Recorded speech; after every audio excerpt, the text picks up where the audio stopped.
हाथ जोड़ के विनती कर रहे हैं कि हमारे पति को न्याय मिलना चाहिए, हमारा परिवार सुरक्षित रहना चाहिए। अब हम प्रशासन के पास दौड़ते दौड़ते थक गए हैं।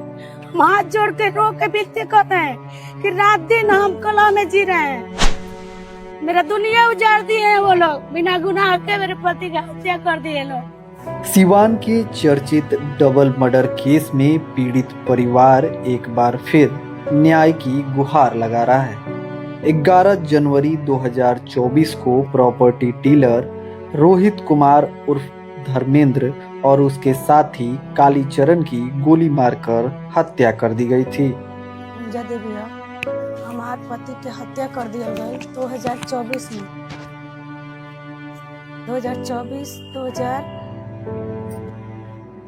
इस मामले में नामजद आरोपी वीरेंद्र यादव अब भी पुलिस की गिरफ्त से बाहर है। मृतक रोहित कुमार की पत्नी गुंजा देवी का कहना है कि वीरेंद्र यादव की जमानत याचिका सुप्रीम कोर्ट से भी खारिज हो चुकी है, लेकिन इसके बावजूद अब तक उसकी गिरफ्तारी नहीं हो सकी है। एसपी साहब से चाहे किसी से, बड़े पदाधिकारी से हमें निवेदन है कि हमको न्याय मिलना चाहिए। चाहे जहाँ तक हमको ले जाए, हम जाने के लिए तैयार हैं। कि न तो आरोपी के खिलाफ कुर्की जब्ती की कार्रवाई की जा रही है और न ही उसके घर पर इश्तेहार चस्पा किया जा रहा है। गुंजा देवी का यह भी आरोप है कि उनके परिवार पर लगातार केस वापस लेने का दबाव बनाया जा रहा है, जिससे पूरा परिवार भय और असुरक्षा के माहौल में जी रहा है। एसपी साहब के पास 3 बार गए। एसपी साहब बोले कि दोबारा आपको आना नहीं पड़ेगा। तिबारा गए, तिबारा भी बोले कि अब आपको आना नहीं पड़ेगा। छपरा गए, छपरा से भी वही मिला खबर कि ठीक है, हम केस को देखते हैं। केस को देखते देखते आज 2 साल, तीसरा साल लगा हुआ है। को लेकर जाते, अपने भसुर को लेकर जाते हैं न्याय के लिए। हमको न्याय नहीं मिला और अभी तक वो खुलेआम घूम रहा है। हमारे पति को न्याय मिलना चाहिए। हम आप लोग के शरण में इसलिए आए हैं कि न शासन न प्रशासन से तो मैंने उम्मीदें छोड़ दिया गया है, क्योंकि वो अपराधियों का अब किस प्रकार से साथ दे रही है कि नहीं दे रही है, कि कहाँ सिस्टम में फेल है, अब वो जाने लो।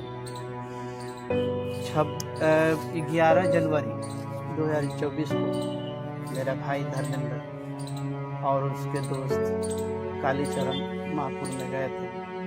विवाद हो रहा था और वीरेंद्र के भाई जो संतोष, भूवर और सुरेंद्र, एक तो नवादा के मेघा चौधरी का लड़का अजीत, उसियर महापुर के थे लोग। विवाद हो रहा था। वीरेंद्र यादव ने विवाद में ही कहा कि डुमवा को, अगुड़वा को मारो सर, गोली मार दो सर। उसने गोली चलाया, मैंने कि अचेत भी हो गया लोग। उसके बाद से हॉस्पिटल में डॉक्टर मृत्यु कोशिश कर दिया। उसके बाद से वो सब फरार हो गए। प्रशासन इतना मौका दी, फरार हो गया। आप कौन? हम धर्मेंद्र के भाई, बड़े भाई हैं। मेरा नाम जितेंद्र राम है। तो वहाँ पर गए लोग, FIR हुआ, लेकिन पुलिस द्वारा उस समय से ही इतना शिथिल स्थिति में डबल मर्डर हो रहा है, शिथिल अवस्था में काम किया था। आज तक हम लोग प्रशासन से खुश नहीं है।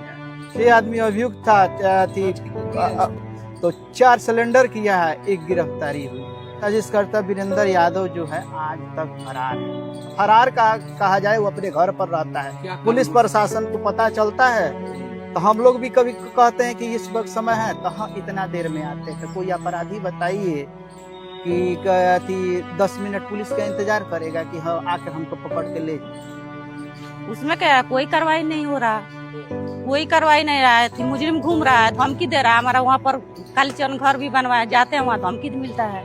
कह रहा था इधर घर बनवाएगी, तो उसको भी सब जिस तरह कालीचरण के मारे है ना, उस तरह इसका सब परिवार के मार देंगे, इधर नहीं बसने देंगे। ये बाहरी है सब सर, यही बोला जा रहा है।